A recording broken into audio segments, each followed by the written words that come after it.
Oh,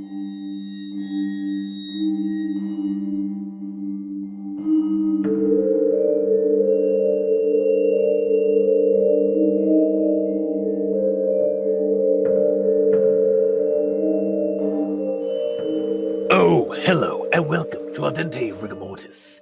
I'm Review Cultist. I'm Mikey, the East Ends Revel. And I'm the Gamer in Yellow. And we're here to discuss those internet stories, most creepy and most pasta, and be critically silly doing it. Tonight we have I Hate You. So, yeah, we're doing I Hate You, which is a troll pasta by Slimebeast. It's something that I've heard, I recently heard about it, and so I hunted it down for our show. You can check this out at superepicfailpedia.fandom.com/wiki. That's where we initially checked this out on. However, for clarity, you can also check this out on Slimebeast's main website, slimebeast.wiki.com, slimebeast.wiki.com, where he's archived a bunch of his other creepypastas and such. Strangely enough, though, I had to do some actual deep digging on Google search to find his site. I actually had to look up specifically Slimebeast in regards to this story. Not simply type in I hate you in all caps and then creepypasta. Which is, that's usually what you would expect to look up, search when you're searching up a specific creepypasta, right? Yeah. Yeah, but at no point in the first 2 pages at least of Google search doesn't bring up anything about Slimebeast. It's just the super epic failpedia website or entry of it, and then just videos and ROM hacks made of this based off this story, and a bunch of other stuff. Everything else took off more than the actual story for some reason, or at least in search clarity. Yeah, in terms of the search algorithm and stuff like that. Yeah. Which is kind of sad to me, but yeah. I guess it is what it is. So yeah, I unfortunately I hadn't discovered the Slimebeast actual website entry of it until after I'd read the super epic failpedia version, but I've gone through and looked at it, and it looks to be it looks like it's the same version. So you can check it out at superepicfailpedia.wiki, or we'll also leave a link in the description for the official link on Slimebeast's website. Now, with that all out of the way, let's give our initial recommendations for this story. I'm going to recommend it. I'm not going to recommend it. So it was like you're struggling. It's What's your process? Yeah. Okay, so you're not going to recommend it. I'm going to partially recommend it. Okay. Well, let's dive in and find out why we gave those recommendations. Why we ran the gambit on recommendations this time. Yeah. Starting with the rundown. I'm just gonna go with Nair. I want the rock one's just, it's fun, but sometimes it's distracting, I feel. Yeah. So Nair, because we don't get a name to this person that's telling us the story, is bringing, or is telling this is telling the reader specifically, they're talking to the reader through this story about this secret level that they triggered in a ROM of Super Mario World one night while they were playing the game for the millionth time. Super Mario World is their favorite game and has been since the 90s, and they just enjoy replaying the game over and over again. They found near the ghost ship level that one of the boos was blind, the sprite had no eyes, and there was a new key and door. So they used that and unlocked a new path that led to a whirlpool. The story also, it should be said that the story at this point onward has multiple screenshots of the ROM that Nair was playing, used to capture to back up their experience here in the story.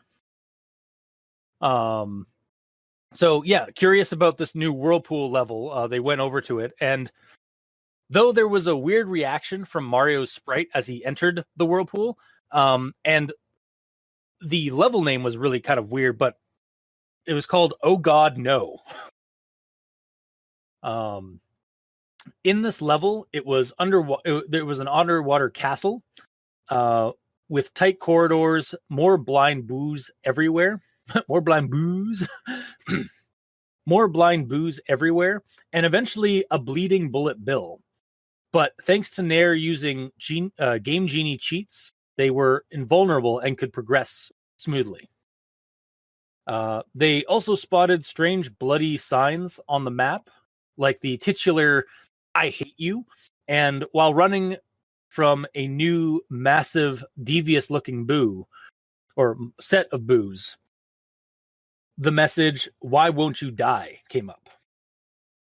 Eventually, the level opens up to a super long corridor of blood splattered thwomp enemies, and it isn't till Nair reaches the far end of this section that they can guess where all that blood came from.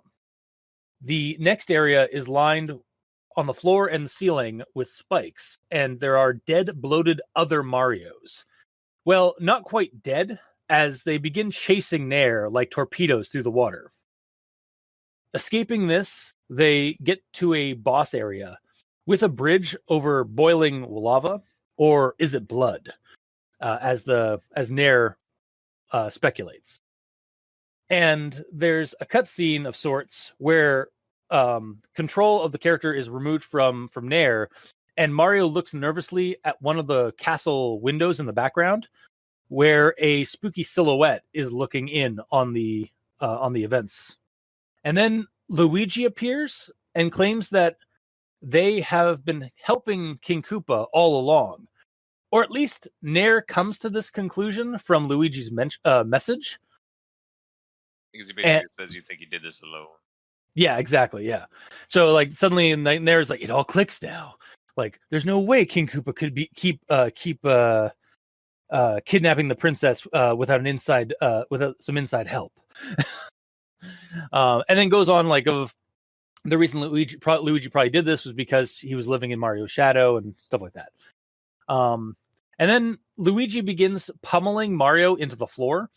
And after that, as Luigi is wafting in victory, and the bridge begins to shrink, Mario then gets up and throws Luigi into the lava, something he immediately comes to regret. Luigi, or maybe it's Mario, cries out, and you see on the black backdrop another message, "Oh God, no," just like the level's name. After several minutes of Mario wallowing on what's left of the bridge, it fades to black, and the level is no longer active for the rest of the game. But after Nair finishes Super Mario, this instance of Super Mario World, the end credit title card changes. One with Mario, Peach, and Luigi, but Mario looks angry at Luigi, Peach is crying, and Luigi is now a decaying corpse. Despite the creepy level they seem to have triggered, and believe that Nintendo themselves placed this in the game as a secret hidden lore thing for the Mario mythos, they still love the game and will continue to play it. Finn. So that was I Hate You in a nutshell. I suppose we should move on to Everyone Tolerates the Grammar Inquisitions. At this point, I got a couple. Okay. just a couple of small things. I'm gonna start with this one here.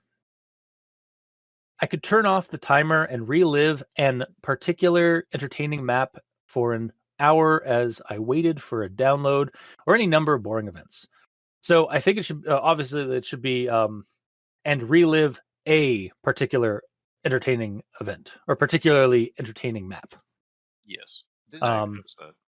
There's a couple of things like this in the story, and here's the thing: the story is technically a troll pasta. Like it's intentionally made to be like kind of a troll or a jokey kind of thing or silly. So I'm not entirely sure if these typos are supposed to be in the story or if they were left in intentionally, because that's something that a lot of creepypasta, like as a troll to creepypastas, like being poorly having like bad spelling. If every single instance was like that, then yes. But if some of them are correct and some of them aren't, then no. Well, yes, They- because some of the, there well, have to be unless that's what they commitment to it, well, I was gonna say unless that's what they like they're adding it like only a couple of them, where because like that is a case that happens, like because there's the next thing I have is this one, actually the next two I have is that one. It's like I call it blind because it actually had no visible eyes, and so obviously like it's saying I call it blind because it was missing the U there. And then another instance of because being wrong is not because the giant bleeding bill was hemorrhaging profusely from its face, but because because it was inescapable. So this is an instance where the first use of because is spelled wrong, like the U and the A are switched wrong, are switched in the wrong spot. Yeah. But then there's a because at the end of the sentence that is spelled right. Mm-hmm. So I almost wonder if some of these like spelling errors are intentional here because the story is supposed to be like sort of a troll. Or it's just a typo.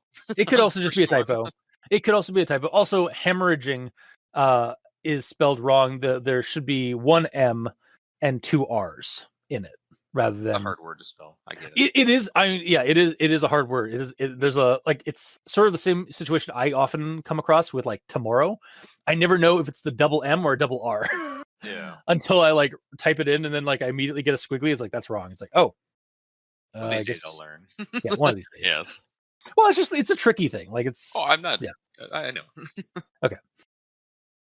And yeah, I'm just like throwing that out there as well for hemorrhaging. It's like like it's a big word.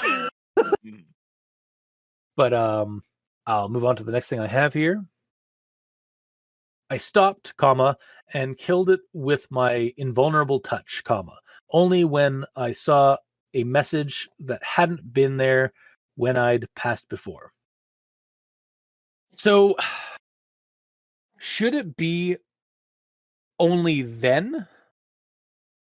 Or is it implying that they killed the bleeding Bill only when they saw the message?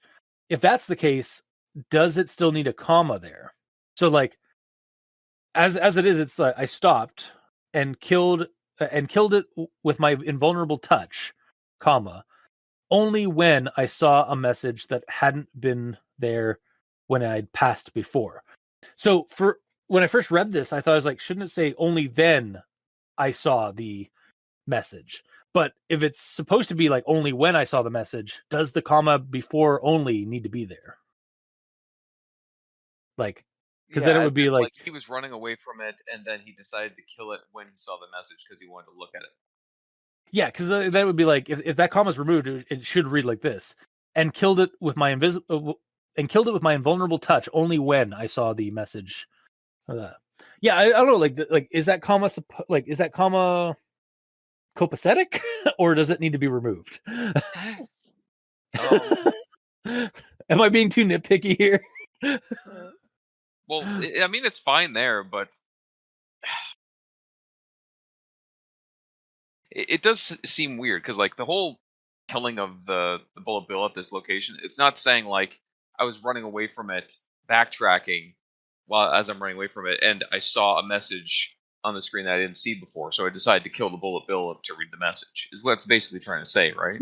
Yeah, that's what I think it's supposed to say. Although, like, I had a hiccup that it's like because he killed it with invulnerable touch, and then only then did he see the message. But I think it could go honestly either way. It could either have it then there, or it could still be as is with only when he saw the message. It just changes when he saw the message. I'd almost remove it, or sorry, not remove it, reverse it, because the first part of that little mini paragraph says, "I let the bleeding bill chase me for a while I was invincible," just to get a good look at the thing, and then it should be like, when I saw like when I saw a message in an area that I haven't been before, I stopped and decided to kill it so I could read it. Well, don't Or- say it, or- don't read it, but yeah. Or you could reverse that. You could reverse some things in that sentence itself. Like, so I stopped, and only when I saw a message that hadn't been there when I passed Yes, before. but he's stopping because he saw the message. So like Yeah. he's running back, looking at the bill, and then all of a sudden a message goes past. So like I noticed a message fly past me that I didn't see before, so I killed the bullet bill so I could read the message. Yeah, that's fair. Yeah. Basically the way it is. Mhm. Yeah, so I mean, like, who knows how much like in the nitpick nook we are right now with this, but like, All the way. yeah, yeah, we are just lounging on this sofa. Yeah, definitely. And then the next thing I have here is, but on the other hand, it was kind of interesting because it meant this was definitely a map that was supposed to exist. So definitely is spelled wrong. It should have an I in there rather than an A. And then the last one I have is, as I looked on, I had an irrational thought. Would "in" be permanent? So I think the "in" there needs to be turned to an "it." So it's like, would it be permanent? Yeah. And that's my grammar acquisition. So, Mikey, these stands for evil. I see. Well, you got the one that I had. So onwards to conjunction junction. All right. And next stop, conjunction junction. Doot, doot. It was in this manner that I must have beaten or rebeaten the game thousands upon thousands of times. It was like someone had made a lazy ROM hack, but I knew from years upon years of experience that this was a normal game. It didn't even see me. But on the other hand, it was kind of interesting because it meant this was definitely a map that was supposed to exist. Or maybe just the ghosts. And yes, of course, I'm going to address that message you saw in the picture. It also looked like these swamps had been very successful swamps. It was difficult to swim in this manner without touching the spikes, but since I was still invincible, I didn't think much of it. It stopped being fun really fast, though. It was other Marios. It was genius, and I couldn't believe I might be the first and only person to ever see this. But it was just a blue underwater hallway of sorts with nothing to avoid or kill. It was boring and predictable, like the game had been all these years, which brought back a sense of safety. Or had it been blood all along? It was the Ouija. It's difficult to say that without thinking how crazy it sounds, but Mario reeled back from a sort of terror that was uncharacteristic for such a peppy, happy-go-lucky mascot like him. It was all connecting now. And Koopa hadn't worked alone? It wasn't a developer getting back at Nintendo, and it wasn't a ghost haunting a Nintendo cart. It was a planned, purposeful part of the Mario Brothers mythos. But why? Because he couldn't take not being the one in the spotlight. It was back to the game as usual. Finn. Wow. So, as you started reading your conjunctions sentences, it sounded almost like that the the cartridge or the ROM that they was playing could see him, like maybe through his webcam or something. It's like something was happening like that was like making him think that. And then when it was brought up, it's like, or maybe or was it blood all along? It's like, wait, is his screen just starting to bleed? And then it was Luigi. It's just like, I don't know. It kind of, you sort of created, like in my headscape, like listening to the Conjunction Junction, almost made it seem like it was a haunted game cartridge, even though it specifically says in this really that does. it wasn't. Based on the sentences though that you've plucked for the Conjunction Junction. Mm-hmm. And that's what happens sometimes when you take sentences from the story that start with words that they probably shouldn't, like its, and, or buts, because there's always better words to use. You put them all together and string them into a sentence, and sometimes makes a very different story. Sometimes you get gold, like it came at full force. Yeah, it was a squirrel. But I guess now we go on to the gamer, the grammar in yellow with the gamer in yellow. Okay. So on entering, I'll just read it. Oddly enough, the whirlpool in the middle of the lake began with a standard castle entry animation. Mario walked up to the castle, looking up, then went in. I could tell it was underwater, though, because of the bubbles that periodically emerged from the sprite's mouth and floated to the top of the screen. So I feel like the order of this is kind of backwards. It's the second time I've said that, but either way it is. Because in my head, it sounded like the animation played as normal, him entering the level. He looks up, goes in the door, and then the next words I expected would obviously be describing what's inside, but it's not. It's still describing what was outside, what we just saw. Even though at the end of the previous sentence it says he went in, which sounds like it's immediately blending into the next scene. Yeah, that's true. So I would just add a mention of the castle being underwater before you say that Mario went in. Yeah.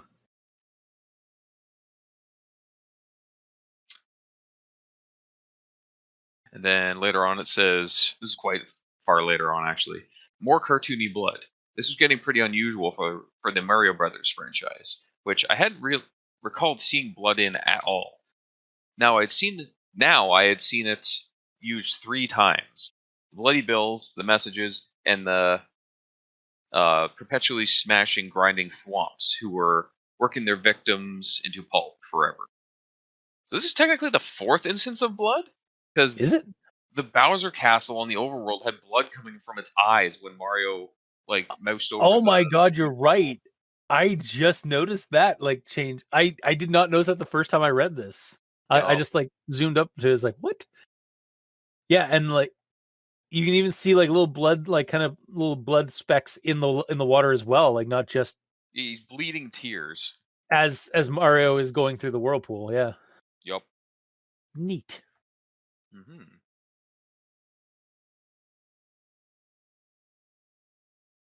And then in the last area, right before the Luigi situation, on getting to that boss room, instead, Mario immediately looked to the side and froze. I couldn't control him anymore. He just stood there.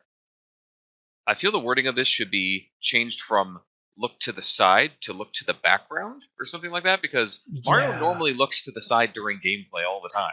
Yeah, it should have looked to the background, because that represents what he's doing in that screenshot more than looks to the side. I mean, if you think about it, if you were looking through Mario's eyes, he is looking to the side because he would normally be looking forward, but to us as a player, he is looking towards the background. Yeah, this is a 2D versus 3D situation. We're looking at a 2D environment, like on the side scrolling thing. So looking to the side, to us that doesn't make any sense. But to the person in that 2D space, suddenly looking to the side, that makes sense, because then they're in a 3D world, in a 3D set surroundings. Yep. Or technically they should be anyway. Yeah. No, we all know the Mario world works on basically a 3-foot wide plane with gaps on either side. You just that's the 3D Mario. Paper Mario would not tell us otherwise. Like when because in that game, like you can switch from 2D, like the regular side scrolling, and then you can like switch, and suddenly you just have this narrow corridor you have to follow. Oh, But really? but it's a 3D environment. Like suddenly it's like it's like just over like Mario's head, and you're looking straight ahead suddenly. So yeah, I remember seeing people make like Super Mario, like the original one, like World 1 in like VR games or in like mods for Killing Floor on PC and shit like that, Yeah. where it's like there's just like darkness everywhere and you're on just like bricks in a line, and that's your entire world. Well, that even happened in the new Super Mario Brothers movie. Like when Mario is training to fight Bowser and stuff with Peach, like Peach sets up this like obstacle course, and it's just a Mario level, but then like it's a 3D version that's like it's just like rows of blocks that he runs across and stuff like that, and has to like jump over and stuff. Nice. Yeah, it's a good movie. I'm sure it is. Yeah. Even though there's very little wahoos, and it's a me. There's a couple of those. It's just done by Christopher Pratt trying to do a Brooklyn Italian accent. Okay, we're getting we're getting off here. Yeah, we're Problem is, he's not trying to do a Mario accent. No, which is strange. He's just doing Chris though they do address it, because like he is like, are you should I kept up the voice? Like, it's like, what do you think? And then like they're in a pizza parlor, and then you see like old school Jumpman from like original Donkey Kong, like there. It's like, I think it was pretty good. But that's it. Like, and then like there's just like a few bits of it. The tangent police are going to come at our door. We got to stop. Sorry. Fine. All right, so moving on. Yeah. We get to the series of images that is like basically showing what happened animation wise to Mario, like picking Luigi up and throwing him away into the lava. Mm-hmm. I feel the string of images should show up later. Because like they're fine, the layout of them the way they are, but they show up before I read what is happening. They should show up after it says, and Mario overpowered his brother with little effort, and then it shows the animation.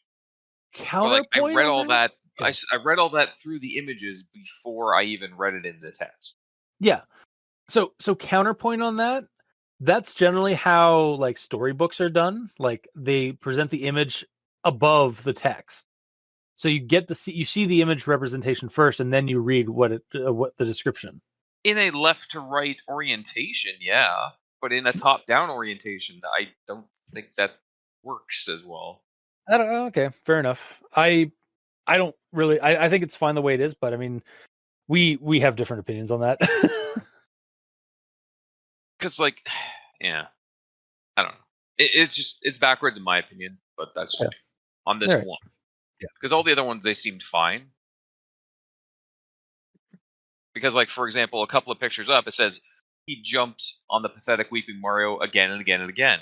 I was powerless to stop it. And then the image that follows it is him jumping up and down on Mario. Yeah. And that continues. It says when he was done, he seemed to look at Mario's limp body with this overwhelming rage. And then it shows him looking down at Mario. And then this bridge starts to disappear, and then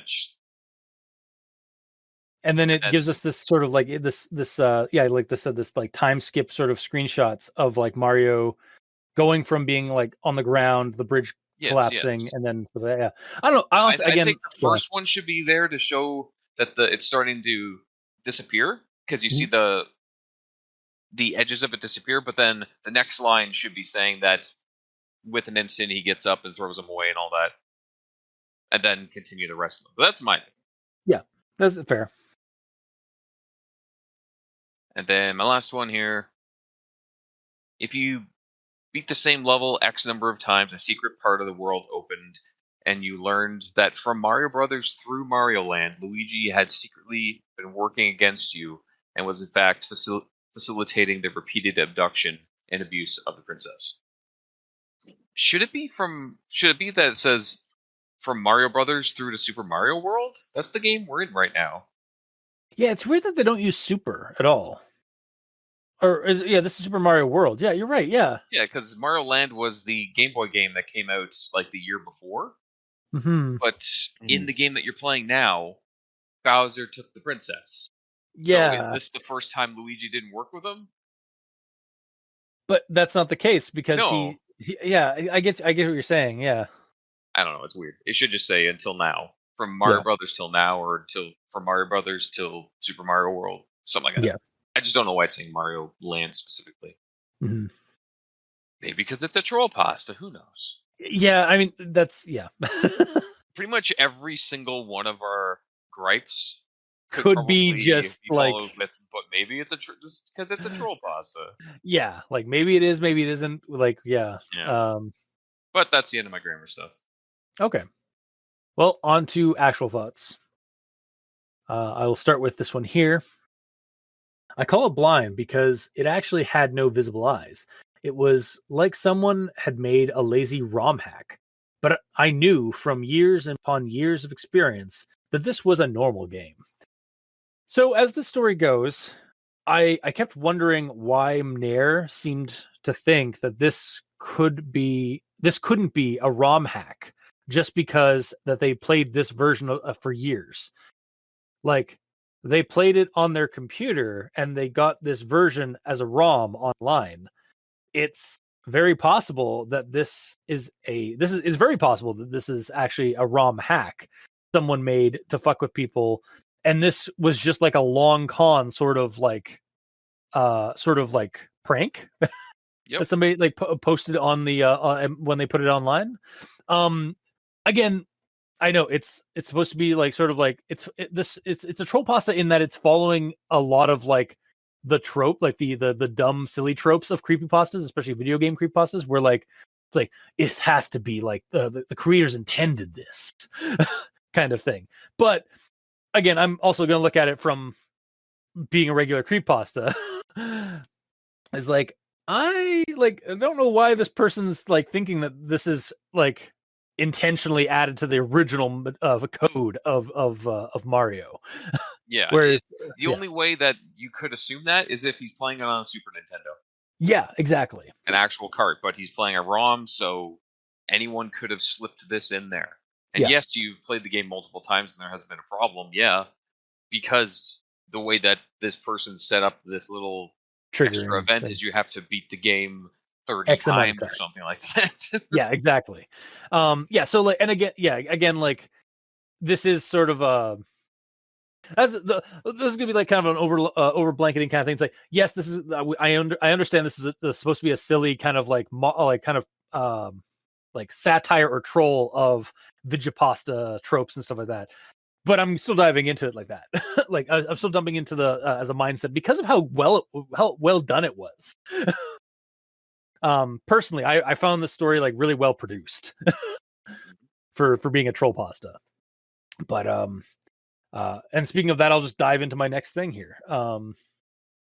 After taking a screenshot specifically to show all of you Mario Bro fans out there, I picked up the key and opened the door, figuring the game would seize up and I'd have to restart. So yeah, the story uses altered screenshots or screenshot images of the game. And I gotta say, I do love this method of immersion. Like the alterations to the screenshots look pretty good. And it even harkens back to other creepypastas like NES Godzilla, where they implement this sort of like storyboard style or this picture book style of narrative to as a like for a visual aid to complement the written narrative that's going on.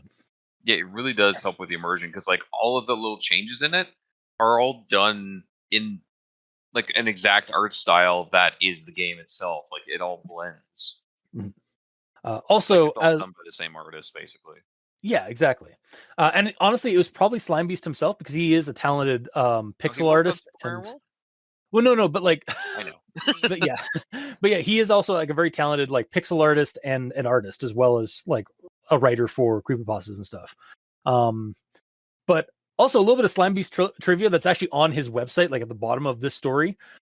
This was written around the same time as Godzilla NES was being updated, and it was even posted to the same forum as Godzilla NES. Nice. So, yeah.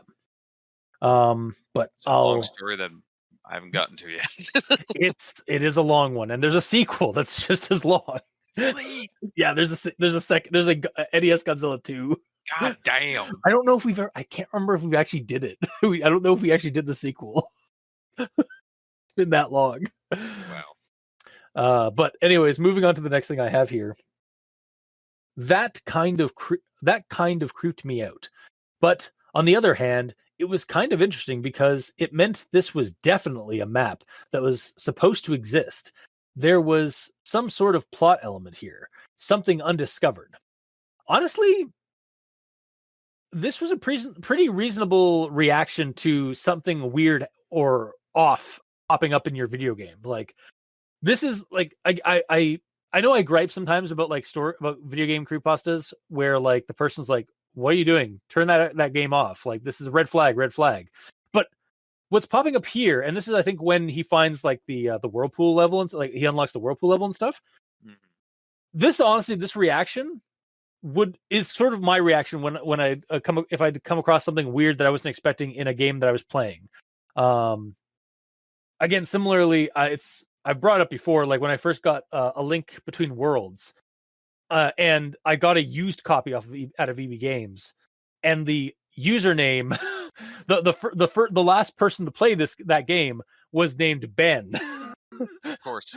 I remember immediately like pushing the DS away, taking a picture, going to the next save file down, and starting a fresh game. Yeah. Because that one is clearly haunted. it's like, that's really creepy and cool. Moving on.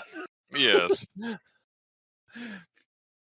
Because again, like, if Review Cultist could have on his tombstone, died as he lived, immersed in creepypasta, Mhm. I'm gonna do it. But yeah, it was just like it is sort of this actually was a fairly reasonable reaction from the player finding something weird or even like a little creepy in their otherwise normal game. But I'll move on to the next thing here. Giant boos with faces I hadn't seen before. They always looked mad at being awakened, angry that you were invading their haunted house across the Mario World island. This was different, and they looked gleeful, demented. I could see right down their throats, which seemed odd given the lack of detail their mouths usually displayed. And yes, of course, I'm going to address that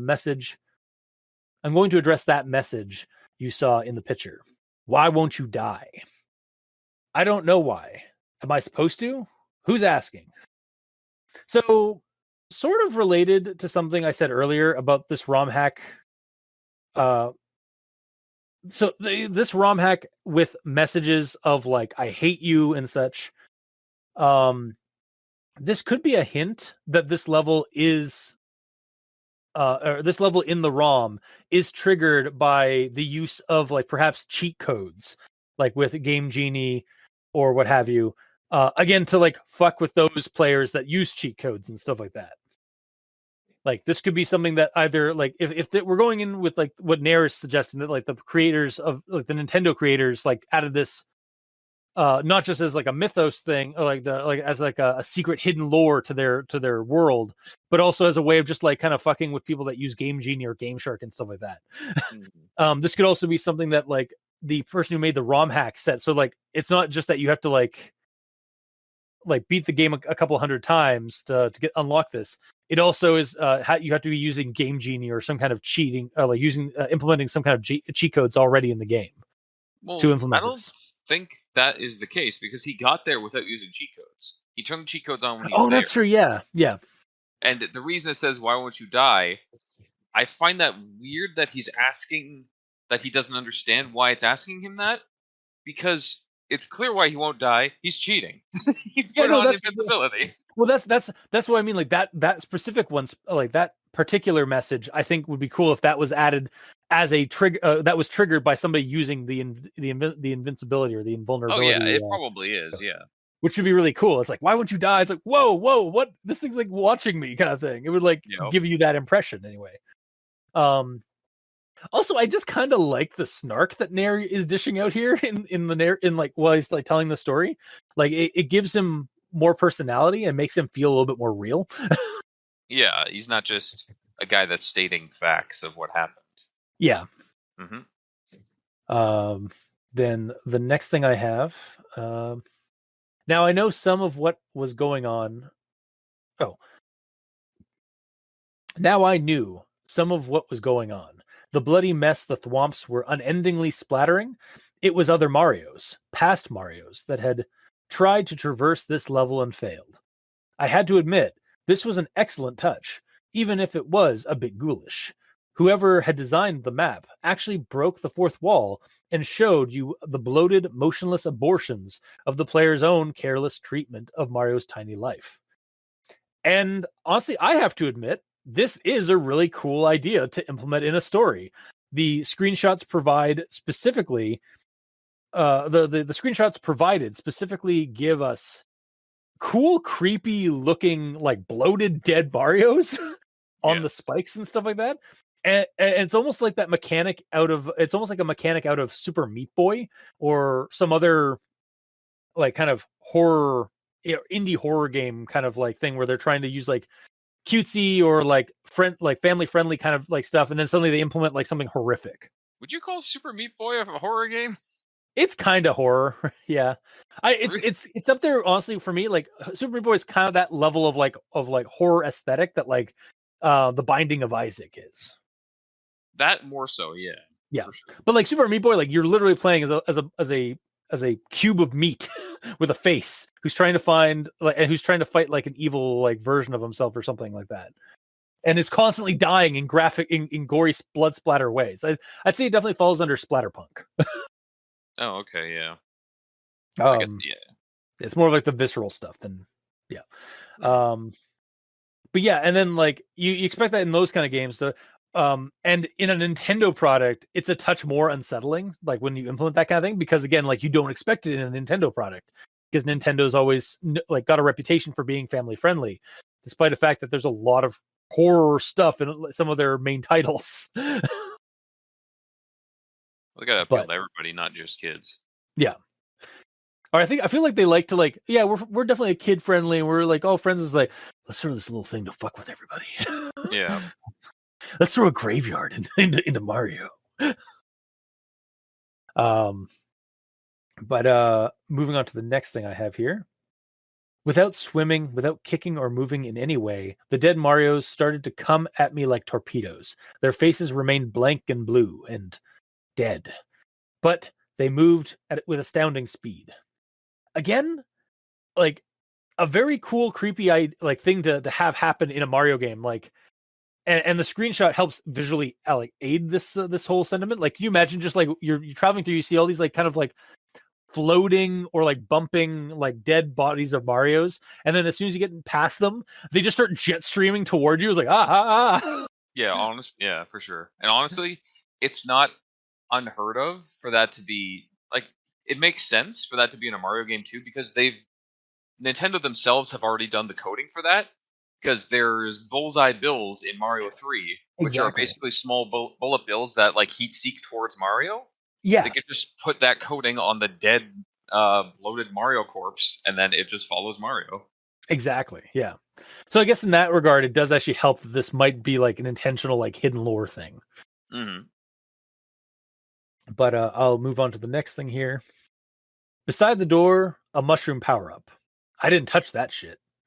Honestly, based on the screenshot we get with the face on that Mario, with the face on that mushroom power-up, I don't blame Nair.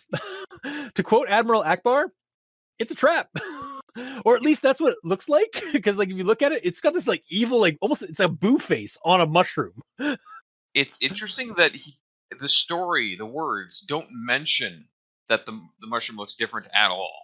Yeah, they're using the story. They're using the screenshot as like the screenshots are as integral to the story as the words. Yes. Which I appreciate. Again, like it helps. Like it's not. They're not just like they've made them like they need to be used. Yes. But yeah, that fucking mushroom. I guess it's not. It could be like fangs, but actually, it also looking at it again. I guess it's like lipstick. Like it's giving Mario a kissy face. Where is it? Let me see it. Like you had to like really look at it. Like it could be construed that like it's it's lipstick, or that the two side like bits. I think those are teeth. That's what I initially thought, but when I zoomed in closer, it's like actually that could be like lipstick. Zoom, enhance. Zoom and enhance on the Oh, it pixel. absolutely is. You're right. Right? Yeah. Like I just Yeah, noticed they're that. not But, like, white pieces. That's just the same color of pink when you zoom it in.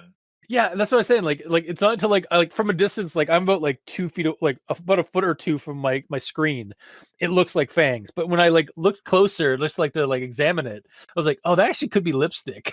Yeah, you can open the image like full screen and then just like Control Plus to zoom it way the hell up, and yeah, it's like a decapitated toad with Oh lipstick on, Yeah. and it has like red pupils that are looking up at the door, being like, eh. Oh my god, you're right. It does have red dots in the corner Yeah. of the eyes. Oh shit, I didn't realize that. Oh, that's cool. Yeah, it's just like cool. Again, like compliments to the art, like the pixel art and the screenshot alterations. What do you mean? This is legit. I mean, yeah, I apologize. Yeah, compliments to Nintendo, clearly. Yeah, clearly. But I'll move on to the next thing I have here. This one's a little bit of a longer quote. None of this was a glitch. None of it was a mistake. It wasn't a developer getting back at Nintendo, and it wasn't a ghost haunting a Nintendo cartridge. It was a planned, purposeful. It was a planned, purposeful part of the Mario Brothers mythos. If you beat the same level X number of times, a secret part of the world opened, and you learned that from Mario Brothers through Mario Land, Luigi had secretly been working against you, and was in fact facilitating the repeated abduction and abuse of the princess. But why? Money? Power? No, it was all there because he couldn't take not being the one in the spotlight, not being Mario himself. So like okay, this is definitely where the troll pasta reputation kind of this story comes from. Like that's I had heard that this was like when I first heard about this story, it was like, oh yeah, this is like a troll pasta, like it's rather silly and so that. And even if you go to like the super epic failpedia, there's this story presented as it is and stuff like that. But then there's like an art, like a page that you can go to on that kind of like overall, and it even says like, oh yeah, whoops, this story is not meant to be taken seriously, my bad. Almost like apologizing that it's like put on super epic failpedia because like they thought it was bad and then really it was intended to be this like this way. But honestly, like even like the troll pasta reputation it gets aside, if Nair didn't jump to the conclusion that this was always supposed to be a Mario game, if this was a level added on a ROM and dispersed online as a way of adding some credence to a game theory someone had about Koopa's abductionary success rate. I actually think this premise would be super cool. The whole story itself gives the impression that the author, Slimebeast, really knows their Vigipasta tropes and plot points. And this is, I guess this is like, it could still be like called a troll pasta, but to me, this is like more of like a satire or a homage to video game creepypastas more than a troll pasta that we're used to seeing on our show. Like most of the time, troll pastas on our show are like, they're like The Room. They were unintentionally like so bad they're good kind of thing. Yeah, this didn't have those vibes.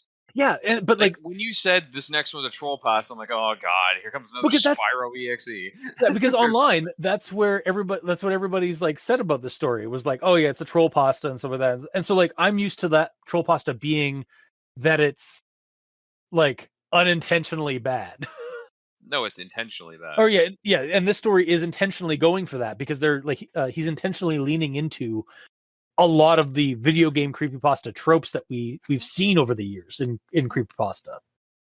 But it's also aware of other tropes, like this isn't a haunted game. Yeah, it's not going to kill me and stuff like that. So it's not going full like whole hog with the tropes. And that's the thing, actually. we've actually covered some creepypastas that do also that as well, like the theater stories. I think actually the second story to the sequel to the theater creepypasta says like, this game isn't haunted, it's not creepy, blah blah blah. It's just a weird glitch, that guys, it's not that bad. Like it kind of like debunks itself. But in this story, like it's using that, and it's like, yeah, like you said, like it's self-aware. Like it's a self-aware parody or satire of video game creepypasta tropes. And honestly, to me, that's part of its charm. Like it's not taking itself too seriously, but it's also like, it's clear that the author knows their stuff. Yeah. And I mean, if you look at Slimebeast's like history with creepypasta, yeah, the guy knows his stuff about creepypasta. He's been around the block probably longer than we have when it comes to creepypasta. Mm-hmm. So, yeah, no, honestly, I was just kind of very charmed by this story. It also is really interesting to look at this now, like years after video games and video game theory, video essays online and stuff that go on about the secret clues and hints at deeper lore in various titles. Like, I'm looking at you, game theory and your FNAF career. Mm-hmm. Like it's like those kind of games, because like in like Five Nights at Freddy's and a couple of other like game titles, they those ones kind of they started putting in like secret clues and hints to get their audience like speculating about the secret lore behind their games and stuff like that. And it's really interesting that we're reading this, like, and this game came out, this creepypasta came out like years ago, like back when, during like I think the earliest days of creepypasta, or like around the time of Godzilla NES and such. So it's almost like an accidental precursor to that idea of like hidden lore and secret clues to like to something in the mythos of a game franchise. And I don't know, it's just something about that makes it really cool to me. Just that idea that this is like an accidental like kind of foreshadowing to what we would see in like mainstream like indie game titles. And then like indie. It seems weird. well, I mean, like, you know what I mean? Because like FNAF Yeah. was originally an indie title and then it became mainstream. Yeah. Also, it's like it's similar to like in like even like mainstream titles did this as well. Like the terminals in Halo, were secret little like things that you could find, like little Easter eggs you could find that gave you deeper lore about the setting and such. Mm-hmm. If you performed certain things. So yeah. Also, it should be noted again. This is something I found in the trivia bit at the bottom of Slimebeast's archived version of the story. There are several fan-made games based on this troll pasta. I do in quotes. So basically, this game this version of the game technically does exist out there because people have made them for it. Mm-hmm. So, yeah, that's gonna be my probably very positive outlook on I Hate You. So, Mikey, the E stands for evil. We don't want to ground us in something a little bit more critical, perhaps. All right. So, my first actual thought here goes back to where he's saying it's like it must be a real level.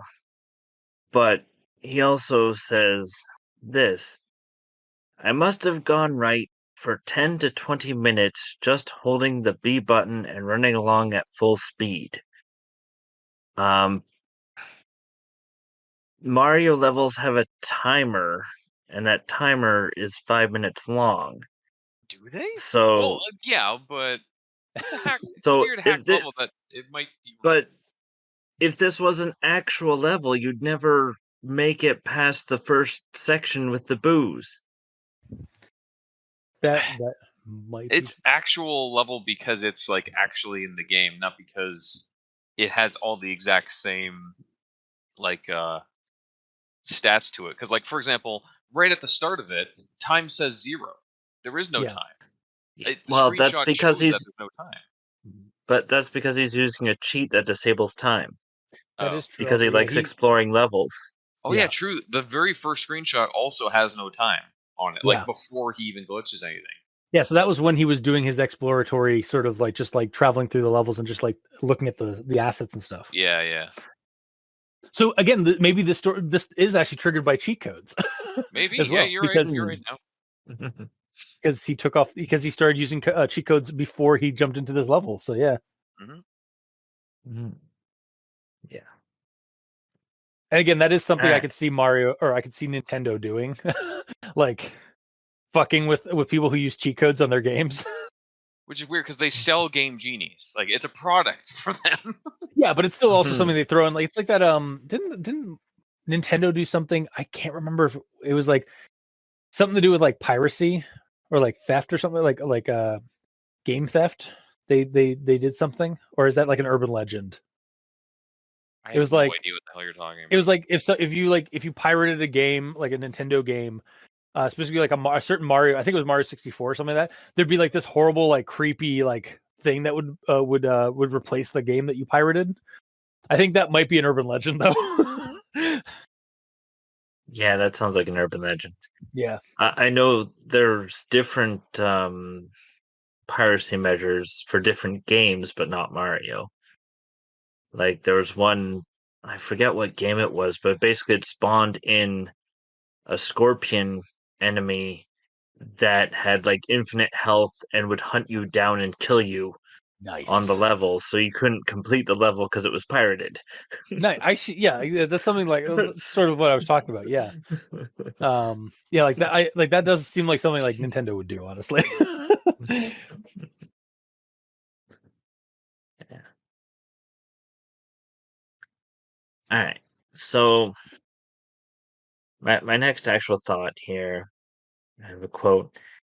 It stopped being fun really fast though. So my note here is if you aren't having fun, then why are you still playing? Like Because it's a new development in a game that he's played thousands of hours in, and he wants to see this new thing, even if it's not fun. Yeah. yeah. Content.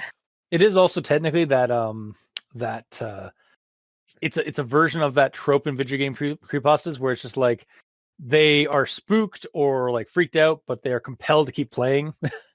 It's new, undiscovered content that he Yeah. believes no one else has ever seen before. So no matter how unfun it is, he's going to play it through. Yeah. Hmm. He is It's a actually completionist. quite damn it. rational. Yeah. Rational. You know what I mean? Yeah, it's irrational. Yeah. Yes. Yeah, I think rationable would be like you can ration it out. Yes, indeed. Not to grammar requisition you, but No, I know. Words are hard sometimes. I understand. Mhm. Yeah. And then my next actual thought here. So he's talking about the lava, and or had it been blood all along?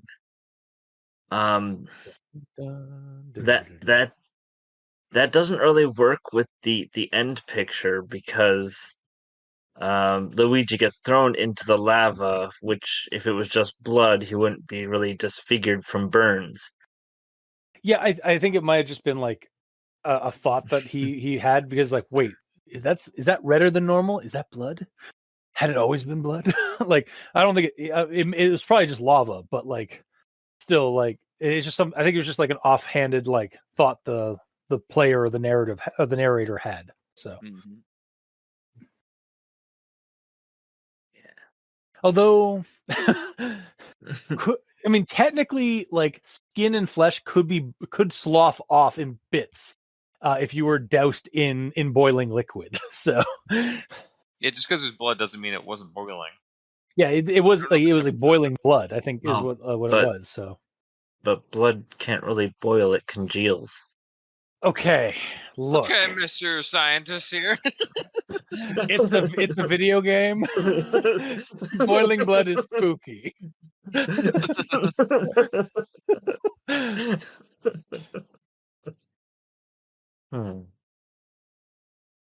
Anyway, that's the end of my actual thoughts. Okay. Gamer, you're up. Alrighty. So my first note is just on the fact that this is apparently in the lore an undiscovered secret put in by the developers for like years and years and years. Yeah.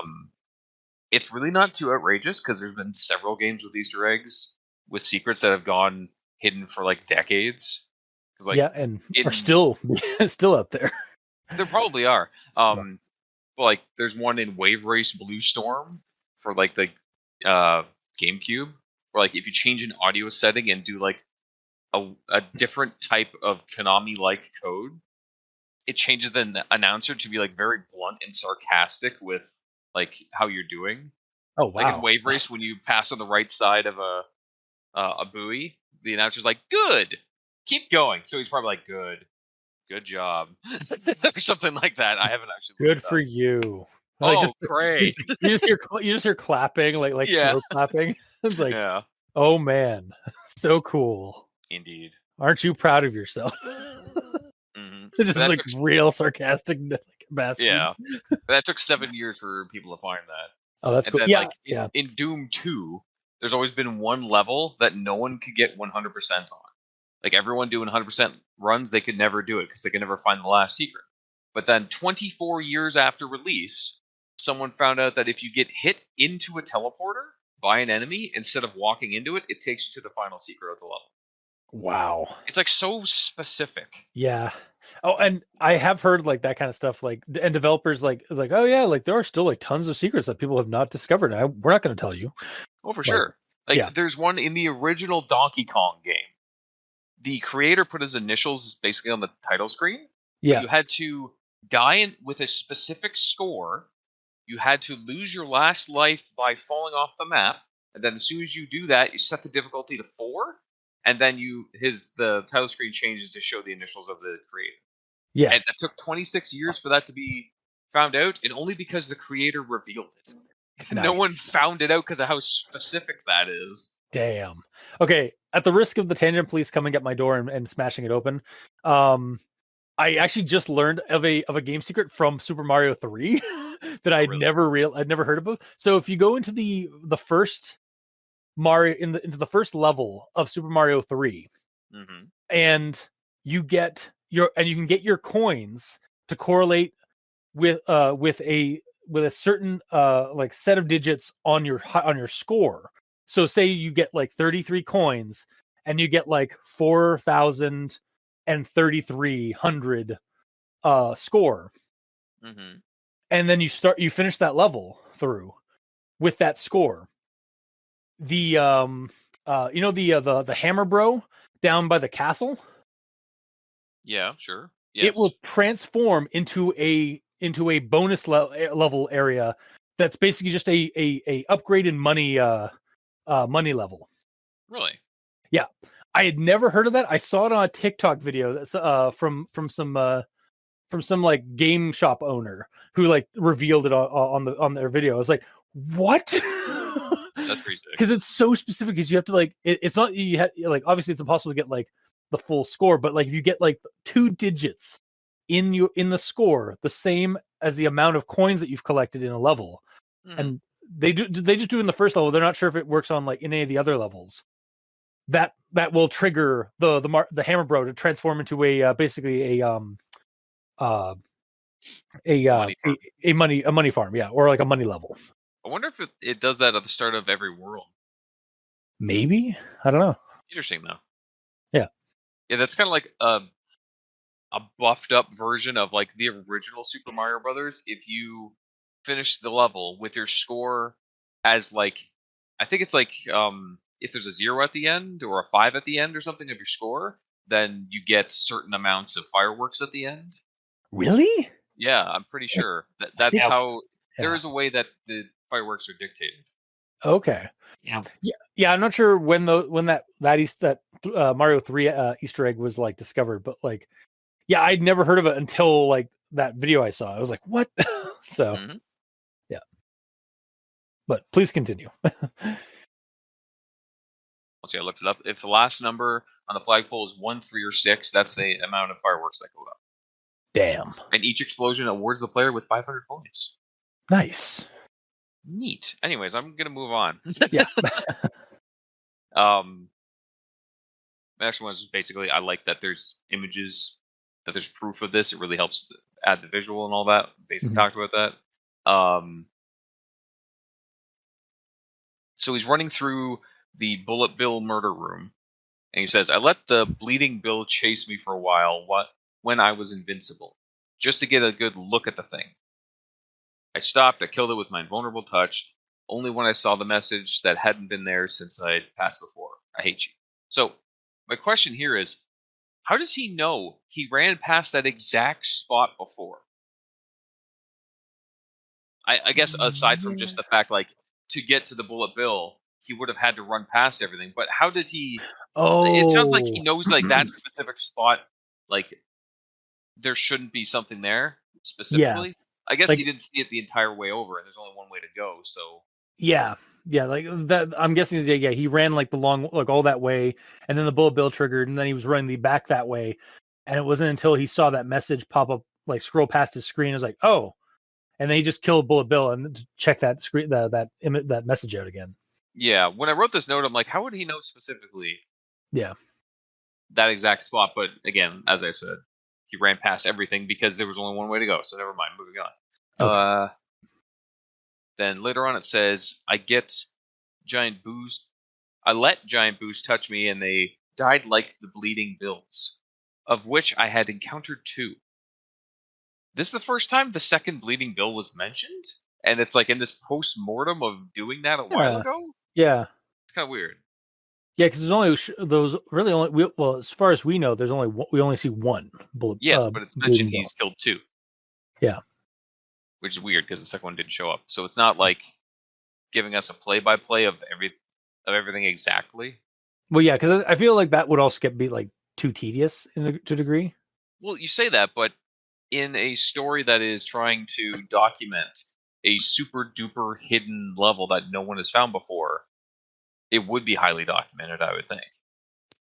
Yeah. Counterpoint but also. I know. Well, that also, and like if he's taking these screenshots, he's taking them while he's playing. So like maybe he just didn't have enough time to like hit the screen button or the capture button to get the screenshot for the second bill. I don't know, or he wouldn't have to bother for the second one. I don't know. Yeah. Either way, it's just weird that he wasn't mentioned. Fair. And then when he's swimming through the level, and there's the dead Mario, the bloated guys chasing him around. When I finally reached the purple exit pipe you see above, there had to be 10 of these things right behind me, pitching, turning, and chasing me. I kind of wish the picture was taken when they first started chasing him, not at the end of it, because like if he was primed to take screenshots, then I think he would snap one early on, not when he is seconds away from the end and also panicking, doing like MLG gamer move to not die, and yet he's able to take screenshots of it. Yeah, I guess he's trying to document it though. So yeah. So also, I would have loved to have seen like of it being nuts. Yeah, I would have loved to have seen like just 10 fucking dead Marios after him in the screenshot. Yes, like as described in the words. Mm-hmm. But yeah, I kind of wish it said something even just like, I managed to snap a screenshot before I forgot, since I was panicking from that. Yeah. Because he was like trying to exit the level. He's like, oh shit, I need to take a screenshot of this, you know? Yeah. I guess that's kind of shown though by the fact that there's a screenshot here. I don't know. Yeah. You're in the nitpick nook a little bit, but I really am, considering like almost every one of my notes, I'm like, so this was weird. However, counterpoint to myself, fuck you, me. Don't you love when that happens where you're just like devil's advocate to myself? Yeah, it's kind of weird. But I'll move on. Okay. Luigi had secretly been working against you and was in fact facilitating the repeated abduction and abuse of the princess. But why? Money? Power? No. It was all 3. That's how I read it anyways. I read it as all 3. It's all there, but... Yeah, it does 3. They only mentioned 2 things. All 3. What? Was the third thing no? But maybe yeah, sure. I played the rest of the game through to see if anything changed. Nothing else odd happened, as one would expect, since this whole ordeal was just supposed to be part of the actual full story. So, in regards to this adding to the Mario lore and such, in general, I find that whole concept kind of silly. Yeah. Mainly because there is so little lore in Mario games in general. It's basically Peach gets taken, Mario and the gang have to save her. The end. That is every Mario game except for Mario RPG. Maybe Paper Mario as well. And Maybe then the newer also ones. like Super Mario Galaxy has like a bit more lore to it and such too. But regardless, it's very standard. Yeah, He the gets original stuff. taken, Yeah, or she gets taken. Mario has to save her. Basically, the only thing that happens in between is gameplay. No actual story development. There's no character development, shit like that. well, and that's the other thing about like Mario, like the early Mario stuff. Like even like again, like going back to Super Mario 3, there's a reason like the reason like there's like it opens up with like a stage and a curtain like getting pulled is because like they're supposed to be basically actors in a role, like all the Which characters. is funny considering how little actual story's being told. Yeah, The story being told is Mario jumps on a Goomba. yeah. Then he goes down a pipe. Well, he does like and then he gets he coins. adventures across the world, across the lands, to save the princess. Yes, but the story itself, there's no lore in Mario, is what I'm saying. Yeah, no. It's like I the mean, most loreless, the only huge, big budget game out there. and there's lore like later on, and there is lore like for the original stuff, but it was all created by like Nintendo Power in like comics and stuff like that. Like that's how we know that he's from Brooklyn and stuff like that, is because of a comic that was in the original like Nintendo Power issues when Mario was coming out and such. Like Yeah, but like it's comparing not it to like Zelda, there's yeah actual lore in all of the Zelda games. yeah You see it happening.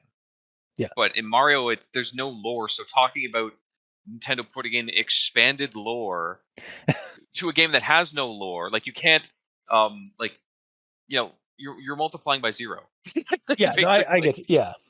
there's nothing there. Or it's like, well, I mean, counterpoint, because I love doing that to you apparently. Yeah, apparently. Because Um after all, you hate me. yes, that's true. I do Title hate drop. you. I hate you. Yeah. But what could be said is that like this level basic like this secret level and stuff like that is like this is the implementation, this is how Nintendo implements lore within Mario, is like this like it's not like it's all like subtle and like hidden. It's not like you got to read between the lines of the code, the level. I couldn't follow through with that with a straight face. I'm sorry. He's fine. Yeah. But I don't know. Either way, I'll move on. Okay. The last one is the screenshot at the end, Mhm. the final image. I actually think it would be creepier if there was no Luigi in the last image, or maybe just his hat on the ground next to him, with Mario looking down angry while Peach is crying. Or like Luigi fell in tombstone. lava and burned alive. Yeah. If his clothes are fine, and like his hair and his mustache is a little frayed, but not much. That's why I think it wasn't lava. I think it was actually supposed to be boiling blood. But as any intelligent human being knows, I totally knew before, blood congeals. It doesn't boil, so you're an idiot. Wow. But no, also, fuck you. It's also weird that he looks like a zombie. Yeah, like, I don't get me wrong. I do love that fucking last screenshot. The image is cool. It's not one-to-one with what actually happened. That's true. It doesn't look like he burned alive. It looks like he was shot through his eye and I don't know, turned into a zombie.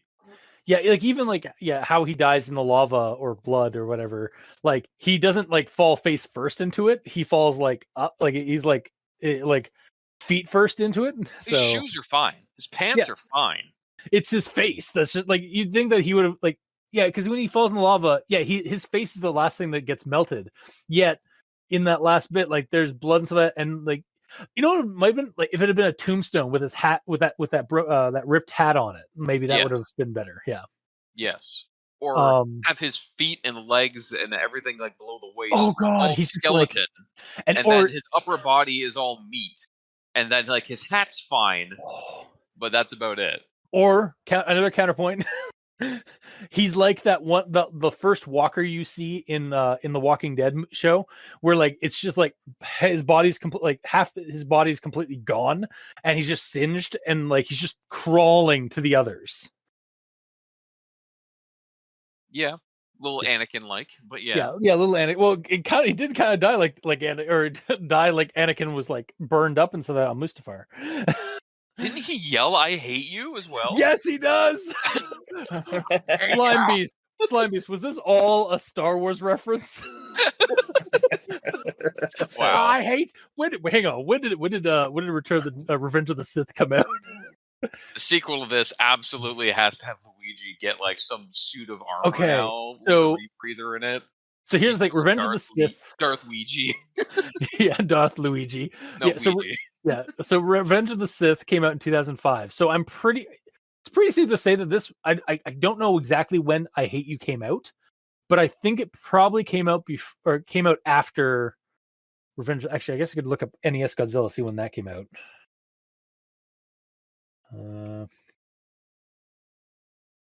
Okay, so according to Know Your Meme, Godzilla NES came out in 2011, and then was getting updated and stuff. So it's likely that So I mean it's not likely, but like the Revenge of the Sith. It's possible that he was inspired by it. Yeah, which that would be really funny. We if only that was... got there through our weird discussion. There's no true. clear evidence, but yes. I mean, Slimebeast, if you ever hear this, if you want to confirm or deny or like or confirm that yes or no, that'd be funny and cool. But also, what I actually want to bring up before I forget about it, something I forgot to mention in my notes. So that silhouette that's in the window, Yes. it reminded me of an actual like another spooky Easter egg that's in a Mario game like farther down the line, like Super Mario Galaxy. When you go to the Hell Valley Sky area, or the Shiverburn Galaxy, to one of the levels there, there is actually a creepy like asset in the game that has sparked kind of a bunch of game theories and even some creepypastas and urban legends about that area, called the Hell Valley Sky Trees. Because as you're traveling as Mario through like this like lava canyon, if you look up to the top of the cliffs and stuff, you can see these silhouettes of humanoid figures just looking down at you, and their silhouette looks an awful lot like the silhouette that's in the window. Mm-hmm. So, and that game came out in 2007. So again, like before 2011ish. So it's possible that maybe that was added as well, like for like that as like another thing. Because I don't know what else that would be, that silhouette, because it doesn't really look like Bowser. Luigi. Well, no, because it's still there after Luigi pops onto the scene. You're right, it's still there. So, and it doesn't look like Bowser or King Koopa. So, and if you look at like what the Hell Valley Sky Tree silhouettes look like, it looks almost identical. I actually forgot that thing was there for all these other screenshots. I saw the first one, I'm like, oh, that's kind of cool and creepy. Moving on, and it's still there the whole time. Yeah. Shape But of yeah. it, I feel like if there were like hands on the cheek, on the side of the border of the window, it's almost like the Edward Monk's The Scream. Oh yeah, you're right. Yeah. That painting. Yeah. Yeah, this is the Hell Valley Sky Trees. Like that's. But the thing is, it's a shadow that's in the window. It does look exactly like the Hell Valley Sky. But also, so are the Hell Valley Sky Trees. Like they're just like dark silhouettes in the distance. Like, and their assets are Hell Valley Sky Trees. And Nintendo has. I don't think Nintendo's ever like confirmed or denied what the hell those were. Valley Sky Trees, obviously. Yeah. But I digress. That was just the last thing I wanted to kind of get out with my notes and such. So. Mm-hmm. And yeah, I don't know what it is. It's weird. Yeah. That's about it for my notes, though. Okay. Well, we'll move on to final thoughts then. So yeah, honestly, I will fully recommend this story. On production alone. The screenshot art is good. The story is well written and has personality. Yes, it's not creepy in the real meaningful sense for creepypasta, but like it was never trying to be. It was trying to emulate the feeling of those old and all too common concepts and tropes in Vigipastas and or creepypastas with video games and stuff tied to them. So if I like this, I would fully recommend this if like to somebody as I guess like a love letter to old video game creepypastas, just because of how well it was done, like for me, like and how much it like I was charmed by this. So yeah, I feel like it handled a video game creepypasta better than most video game creepypastas, even though it's meant to be a troll pasta. yeah, well, again, it's a troll pasta in that it's meant to be silly and it's meant to like fall into those tropes. It wasn't accidental. It was all much like it's much like the level that it's suggesting like Nintendo purposely added. It was purposely trying to be this way. So and I just kind of respect that, and I really like that, so that's why I would fully recommend this. But Mikey, these stands for evil. Your verdict. Okay. Well, it is neat and all. But you're wrong, and I hate you. But like I didn't get any creepiness out of this. Like, yeah, it's weird that there's other Marios, but they could have very much made this more creepy with more Marios. Like, because it's supposedly assumed that all this blood is from all the different Marios, and like Super Meat Boy that was brought up earlier. Yeah. But to me, it goes nowhere because the lava is just lava and not blood. Wow. So if the lava was blood, then this would be absolute fully recommendation. Well, at least be a partial. You know what? Wow. So Blood changes that much for you. You know what? So what if here's like, what if we all got it wrong? Like, what if it wasn't lava? What if it's not even boiling blood? Because apparently that can't happen in a fictional game, a fictional story about a fake game. Blah, blah, blah. What if the mushroom to become big? Yeah. What if then I suggest this then? What if it's boiling tomato sauce? He's Italian. He's not Italian. Mario and Luigi are 100% Italian. I guess he is. They're from they're Italian plumbers from Brooklyn, but he's Italian. They're Italian Americans. I'm sorry, they are Italian Americans. Yeah. Who, like that is canonically what they are. Yeah. He's like a mishmash of a lot of things. Yeah. Well again, like Mario. What like the name? I think Mario was from a Nintendo of America like manager. That I thought he was a janitor or something. Oh, it might have been a janitor. Yeah, I know that it was he was named after somebody that like from the Nintendo of America side of things that the Nintendo creators in Japan like saw like had met or something like that. Yeah. And he was probably a little overweight with a cool mustache and like hell yeah.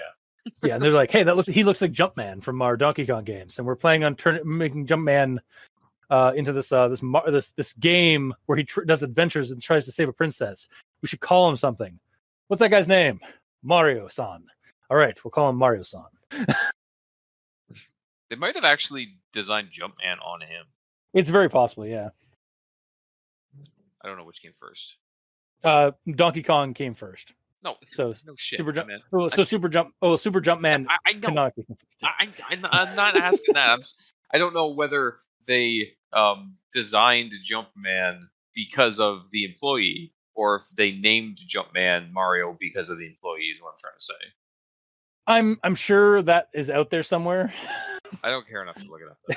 Yeah, we've looked up a lot. We've looked up a few things on this, so yeah. Yes.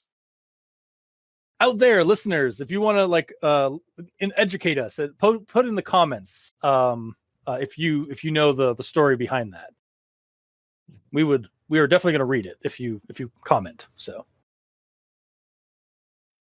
yeah. But anyway, yeah. Sorry, we want the tangent police are like running or like constantly like wait. They're just waiting with bated breath when we're gonna go too far. But sorry, continue. Anyway. I feel like it could have been better if it leaned more into the multiple Marios and sort of ran with, yeah, there's multiple Marios because you keep respawning. we The whole reason we take the princess is to get her away from you because you're the real monster. Oh, that's Kind of true. Yeah. cool is if like he had the cheats on, he's going through these levels, but the level starts killing him anyway, and then he respawns at a checkpoint or something, and he gets back to where he was, and there's his body from before, and then Yeah, he dies a if little bit later, and then there's his body from before, and then they just start piling up, that could and be then by the interesting time too. he gets to the end of the level, they all wake up and start chasing him. So the more you die, the more enemies you have chasing. Like the thwomps, the level starts out clean, and then the more he progresses through it, the bloodier it gets. Yes. And Like then Super when he, Meat Boy. yeah, like Super Meat Boy. And then when he gets into the spike area, again, like you said, like he just like it's all like the more he goes through it, the more Mario corpses pop up, and then they start chasing him.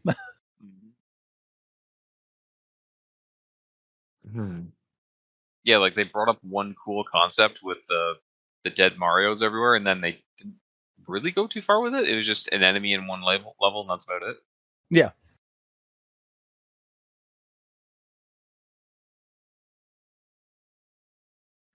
Yeah. So anyway, to continue on, this is neat and all, but I'm still not recommending it. All right, fair enough. Gamer. So I know this is meant to be a troll pasta, but like I said before, it's a better video game pasta than some who are trying to make a good video game pasta. Yeah. Looking at you, Spyro EXE. Like to be honest, I don't see where the troll pasta part of this is. It just Again, seems yeah. like an honest to goodness video game creepypasta. It could honestly just be a creep. Yeah, yeah. It could honestly just be a video game creepypasta. Because like honestly, where is the troll part of this? The troll part is that it's a satire, like the that it was intentionally made to be a satire of video game creepypastas. But in doing that, you were using Creating creepypasta tropes, which are just part of what makes a video game creepypasta in general. So there's no troll part here.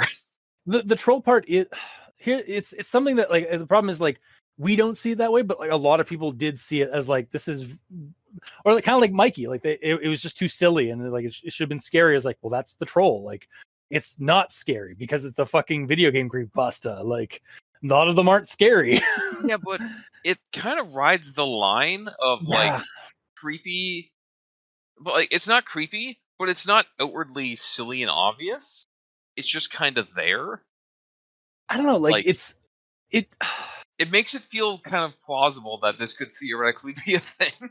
I get that this could be a thing. Like, honestly, this could like and as the fan made stuff is shown, like this could easily have been a ROM hack that this guy discovered. Yeah, and had just like he'd never real like the, and I think that's the troll is like that the narrator is trying to hammer into the story that this is not a ram hawk. This is not a ram hawk. That's my next Shadowrun character. Sorry, Mikey. Ram hawk. No, a ROM hack. That like it was intentionally made by Nintendo, and this is some secret hidden lore and stuff like that. Because that's such a trope in video game creepypastas. It's like oh no, this had to be purposely done, like by like the creators of Nintendo or like by the creators of the game. Like this is not some ROM hack. This is not some haunted game. This is intentional. Like they did this, and I discovered it. But I still don't see it. Yeah, no, I and I'm kind of with you. Like I see it more as a satire or a homage or a love letter to video game creepypastas rather than a troll pasta. Because our description of a troll pasta, I think, falls into a much more extreme than what this is suggesting it is. So, yeah, for sure. But the one silly part that I thought about basically is just, as I said before, thinking about deep alternate lore in a Mario game is the only silly part I can like think about in this, because there's so little lore in Mario games in general. Yeah. But the story itself read fine, explained itself well, tons of proof images. very little grammar issues because I read over all of the ones that you had, Colton. All of them I didn't notice. Wow. I don't know how I missed Honestly, them all. Maybe because you reminded me last minute, and I'm like, oh shit. Sorry, my actual quote was Bob Saget, and then I had to hurriedly read this. But either way, honestly, I'm surprised I caught them because, believe it or not, I actually read this from the website. I didn't actually pull it into a Google Doc and have the my God, aid of grammar of the grammar and spell check thing. you didn't cheat this time. No, I didn't use cheat codes. Wow, I didn't use Grammar Genie. that's basically what it is. Yeah, basically. Yeah. But yeah, But yeah, I just happened to pick up. I was like, oh, that's spelled wrong, especially after you read that same word again in the sentence. Mm-hmm. But yeah, like Mikey said though, I think you said it as well. This isn't exactly scary. no, Like, there's nothing in here to creep you out. Even the idea that the developers would make a level like this isn't inherently creepy in itself. So on a creepiness factor, it's not really much there, but it's also meant to be a troll pasta, so it's not necessarily meant to be creepy. So I don't know. yeah. Well, like, also, like, again, being creeped out by a creepypasta is also sometimes subjective. Like, Yes. we got years of experience reading really like good and bad and ugly creepypastas. Yeah. And another thing you gotta think about, a lot of those early creepypastas were made by teenagers or like preteens on the internet. So like stuff that scared them or like scared kiddos was a lot is going to affect us a little bit differently. Yeah. But that's true. Yeah. But again, overall, like, I'm still gonna give it a partial because, like, while it was a good story and a better, okay, you know what? It's as far as a troll pasta goes, I'm not gonna recommend it because it's not a troll pasta. As far as a video game creepypasta goes, I'm gonna recommend it because it's a relatively good video game creepypasta. The only downside is there's no real creepiness to it. It's I see it as a love letter to creepypasta. Yeah. Like the video game creepypasta. So like that's what it feels like to me anyway. And like it sounds like it feels like to you to a lesser degree. Because like like it feels like a video game creepypasta more than an actual troll pasta. Mm-hmm. Yep. Yeah. So all in all, not recommended if you're trying to read a troll pasta because you want it to be cringy and silly, because it's not really that cringy and silly. But partial recommendation. I never thought I'd say this, but if you want troll pastas, read Spyro.exe. Is it a troll though, or is it just? Honestly, yeah, that's true. I don't think it's actually I think it was just very rough.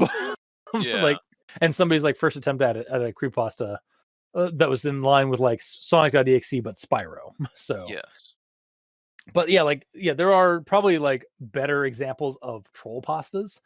But as an actual like creepypasta involving a weird video game, this is actually really good.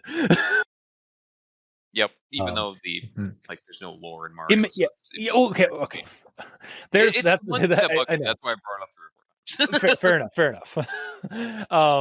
And yes, it's not like very creepy, but like I don't know. There's again I think this one almost like for me this falls. Maybe it's because I have a nostalgic value, like a nostalgic view of like these kind of creepypastas, like video game creepypastas and stuff.